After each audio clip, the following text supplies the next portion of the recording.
guys, welcome back to my channel. It's Books with BethX here, and as you can probably guess by the title, it's time for my April wrap-up. So a little bit of information about April. I read 5 books, which is 1 less than last month and actually 2 more than I'd thought I'd read.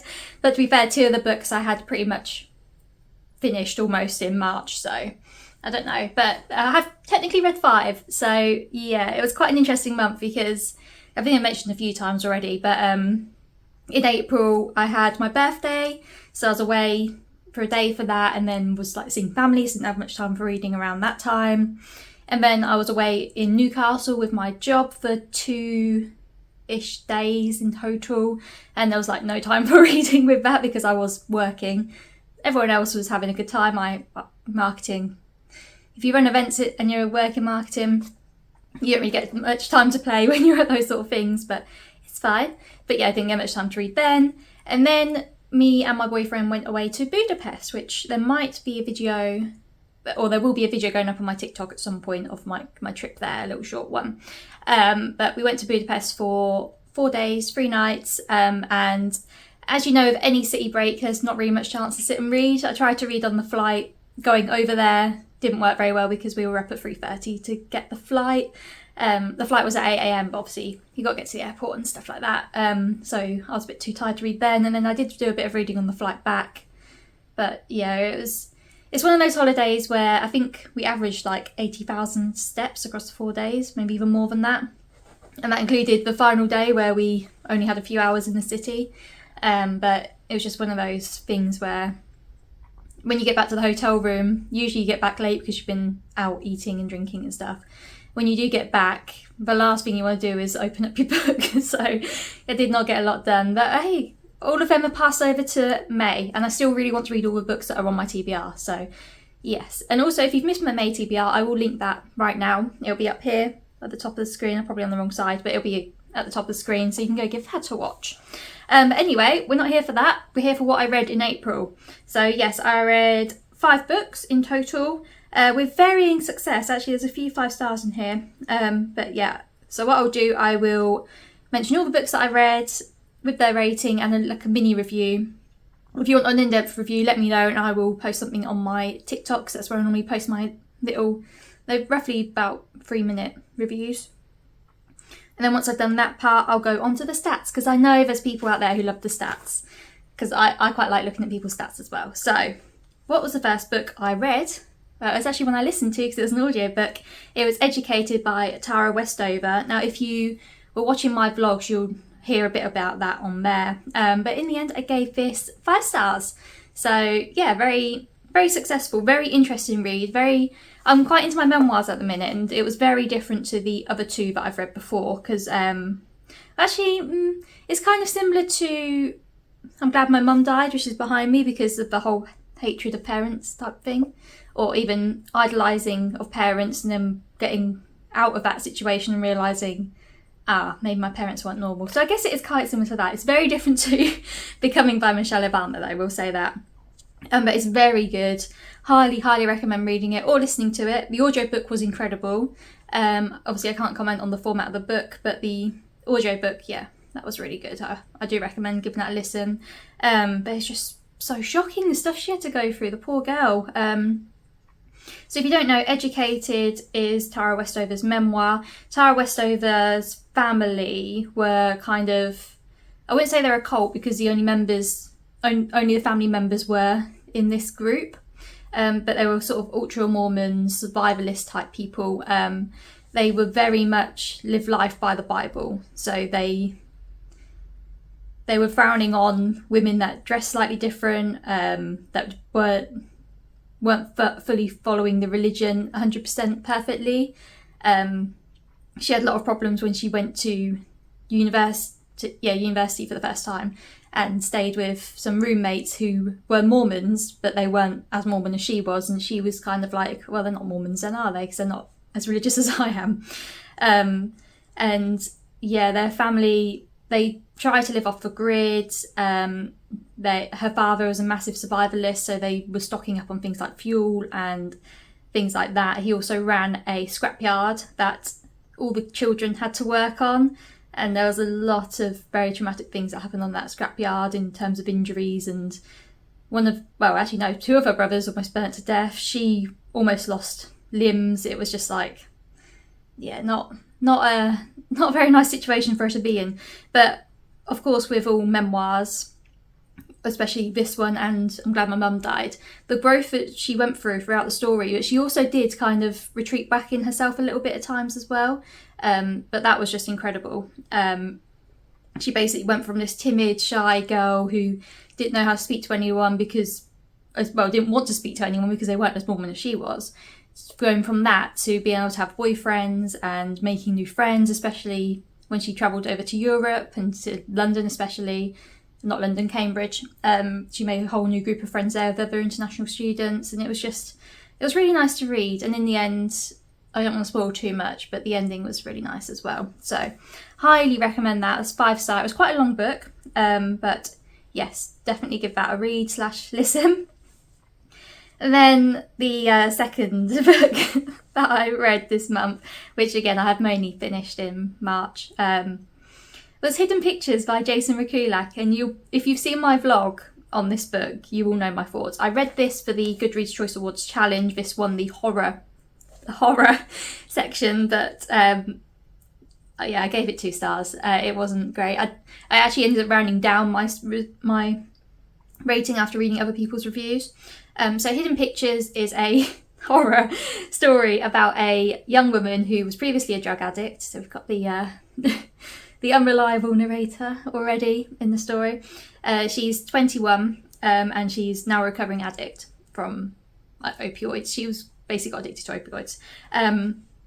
And she gets hired by this rich family who have a young boy so she can look after him during the summer before he starts going to school. And it's quite a nice situation because she gets like a nice cottage and things like that. But as soon as she turns up, there's these weird pictures that the young boy is drawing of the scary looking woman. And it's basically, it's more of a, not a murder mystery, it's more of like a thriller mystery surrounding these drawings and the potential ghost or whatever it could be. But yeah, I had quite a few issues with this. I mean, I will give it credit. It's very fast paced, very quick read. And I read it on Kindle, and the drawings throughout it looked quite cool. They transcribe quite well onto Kindle. I'm not sure how it looked in the physical format, but yeah, they look quite good. And they did look like a child drawn them where that was relevant, but I won't spoil anything.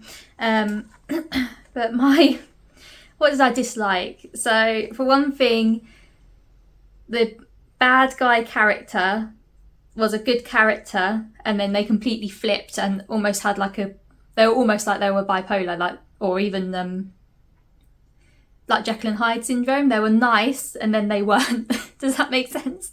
Right at the end, they had a complete personality switch, and it just did not make sense with the personality they had before.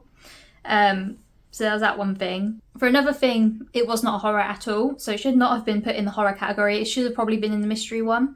There was one bit that, this is coming from a girl who doesn't really like horror that much. I like gothic horrors, so like Woman in Black, I really enjoyed that. But in this situation, there was only one tense scene, which turned out to be an opossum under the cottage. And that was it. There was no other horror, like even right at the end when they're being chased. That wasn't a thing.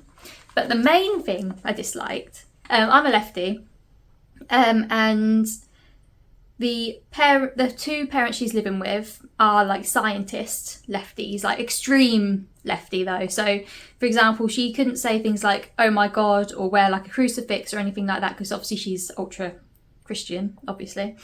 She couldn't do anything like that around the young boy because the parents didn't want him to become Christian, which is not really how anything works, not even nowadays. And there was just things like that, like they wanted him to be taught the art of science and things like that, and they're so woke, and there's I don't want to give too much away, but there is a lot of stuff around anti-trans in there. I'll put a spoiler on the screen in case anyone doesn't care about this, that basically the boy turns out to be a girl. The mum kidnapped the boy, or the girl I should say. The mum kidnapped the girl, killed his mum, and the mum's the ghost.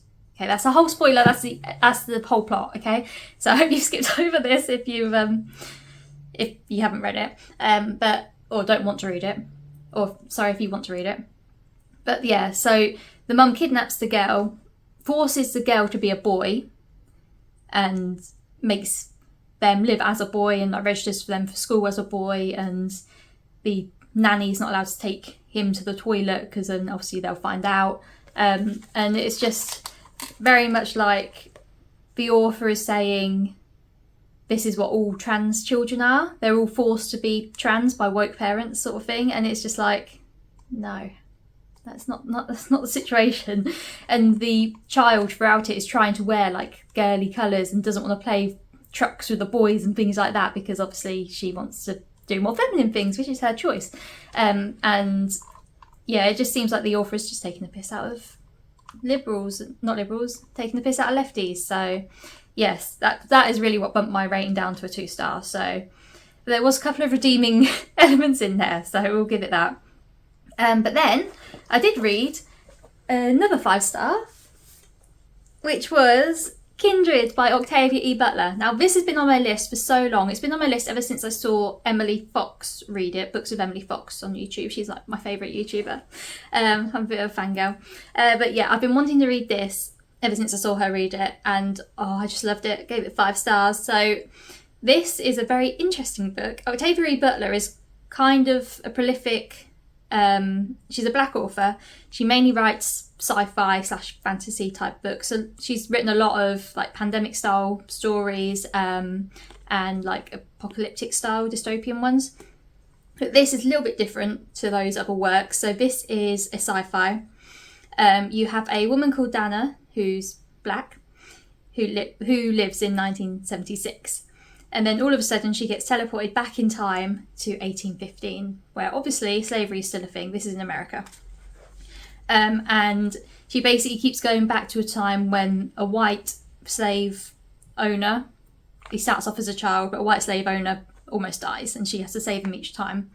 And it turns out that he is one of her ancestors, so he is like her great-great-great-grandfather or something along those lines.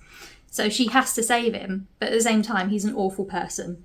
Because he is a white slave owner, he's obviously taken influence from his father who owns a lot of slaves. And obviously every time Dana goes back, she's assumed to be a slave because all black people are, and she didn't have free papers. And it's just so good. Honestly, give this a read. It really makes you think as well about how lives have changed for black people since, well, even from 1976, because their experiences are very different then. It's just very emotional, very scary. Obviously trigger warnings in this. There's quite a lot of them, but so good. Highly recommend reading this if you haven't already. And I'm definitely going to pick up, is it A Parable of a Sower, which I believe's the dystopian series, not the pandemic series that she's written. I need to give that a read next, but this is so good. Highly recommend, 5 stars. So the next 2 are both library books that came available once like the holds were available. So I hadn't planned to read either of these originally. I was planning to read Tomorrow and Tomorrow and Tomorrow, which I'm actually currently reading. But these 2 came available first. So Before the Coffee Gets Cold by Toshikazu Kawaguchi, which I gave 4 stars to. It was all right. I gave it 4 stars, so it was a bit more redeemable. So you've probably seen this book already because it's everywhere. But it's basically a collection of short stories, although the story does run throughout. There is a story that runs throughout them. But it's a collection of short stories set in this cafe where if you sit on a certain chair, you can then travel forward or back in time. And if you sit on that chair, there's a few rules you've got to follow. So you can't get up and walk around. If you do that, you're immediately put back into the present day. And you've got to drink your coffee completely before it gets cold, otherwise you get stuck, basically. And it follows, I think it was 5 different short stories of different people that are deciding to go back in time. The first one was the worst one, I think. The first one was it called The Lovers or something? Basically a girl got broken up with in the cafe and she wanted to go back in time to have a different outcome. But the thing is, when you sit on the chair, if you go back in time, it doesn't influence the future. And you can only go back in time to a time when you know that person's going to be there, if that makes sense, or forward in time. You basically pick a time to go to, and then I have to explain this so badly. But you pick a time to go back or forward to, and then you've got to hope that that was the right time and the person's there, essentially. So yeah, that was the weakest of the stories. There's a couple of little more emotional ones. There was one to do with a man who has dementia, which was quite sad, and she wanted to go back in time to see him before he started getting ill. Yeah, it was quite cute. As I say, the first story, I was a bit like, why am I reading this? Because it felt just really cheesy. But all the ones after that were quite good, especially the last one as well, which I think was called The Child or something like that. So yeah, I gave that 4 stars. It was alright. I might read the rest in the series, but I'm not like running out to read them, if that makes sense. And then the final book I read was Lessons in Chemistry by Bonnie Garmus, which I gave 4 stars. I managed to finish this one on the last day of April, because I did put it in my TBR because I didn't think I would finish it, but I have. This one was good. I enjoyed this. So this follows a female chemist in the 1960s. She doesn't want to have kids, she doesn't want to get married, and she basically just wants to work, which isn't a typical thing for women to want to do in those days. They were expected to get married, quit their jobs, have children, that's it. But she didn't want to do that, and she fell in love with a man. And it's quite sad, and there's a dog in it, and the dog's really good as well. But she fell in love with a man and ended up getting pregnant. He also proposed to her, but she refused. But yeah, it's quite a nice little story, very feminist. There were some very good feminist quotes in there.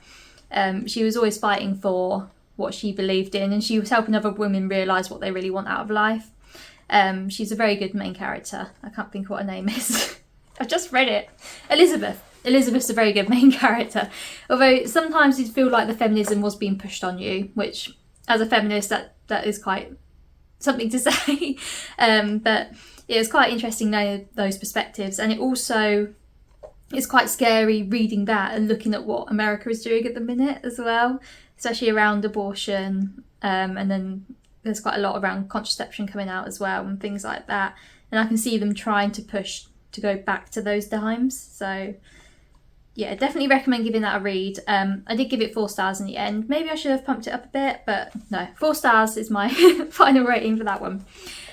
So onto the stats section. So if you're bored of stats, you can click off now, although I quite like stats, so you can stay around if you'd rather. Okay, so as you know, I've read 5 books this month, which with a 4-star average rating, which is pretty good. What was last month? Yeah, so last month I gave 4.5-star average rating, so this is actually lower this month. But I did read 2 5 stars, that's good, and 2 4 stars. So it was that 2-star that brought it down. Really annoyed about that. But yeah, 4-star average rating. I read 1,490 pages. 4 of the books were marked as emotional, 2 were marked as reflective, and 2 as inspiring. That seems to be what I normally fit into. Usually there's maybe a couple of dark ones in there, but normally that's where I fit. 4 of them were medium pace, which makes sense because it did take me quite a while to read most of these. I think only Hidden Pictures was classed as fast paced, which I would have thought Before the Coffee Gets Cold would have been that, but that's a short story. 60% of the books were 300 to 499 pages, so they were roughly about medium length. Not too long, not too short, apart from Before the Coffee Gets Cold. I read 1 non-fiction, which is good for my target. I think I aim to read 4 this year, and I've already read 3, so I just need to squeeze in 1 more at some point in the next 5, 6, 7 months. Genre-wise, this is a bit interesting because my main genre is normally fantasy, and there's 0 fantasy on there. So there's 2 literary books, 1 speculative fiction, 1 classic, 1 which I don't actually know which one that was. Probably Kindred for the classic, I reckon. 1 magical realism, which I'm guessing is Before the Coffee Gets Cold. 1 mystery, 1 memoir, 1 horror, 1 historical, which is interesting because I thought there would be at least 2 on there. Yeah, I would have thought that Kindred and Lessons in Chemistry would have both been classed as historical fiction, but apparently there's only 1, and 1 contemporary. Yeah, that was quite interesting. In terms of format, I read 60% digital because 2 of them were library and 1 of them was Kindle. 20% audio, which was Educated, and then 20% physical, which was Kindred. But yes, interesting month, April. Hopefully I'll do a bit better this month. I've already started, obviously, tomorrow, and Leviathan Wakes as an audiobook as well. I'm also taking part in Mariam's Into Folklore readathon on Instagram. So you can follow me on there if you want to see updates for that. That starts actually on the 4th, which will be today that I'm posting this, but it's tomorrow for me. So I'm taking part in that. I've got 4 books to read, including tomorrow and tomorrow for that, which I'm not going to read them all because one of them is A Day of Fallen Night, and I'm not going to be able to read that in that short amount of time. But I want to make a start of that, and I want to get through a couple of the other books. So it might be a more successful month in the month of May. We shall see. But yes, if you follow me over on there, you can see all my posts about that. I've created a highlight, so everything will be under there. So thank you for watching. Please let me know what you read in the month of April and your ratings, because I'd love to know. And again, so I can nick them and stick them into my own TBR. Not that I've not got enough to read, but it's fine. And I will see you in the next video. Goodbye.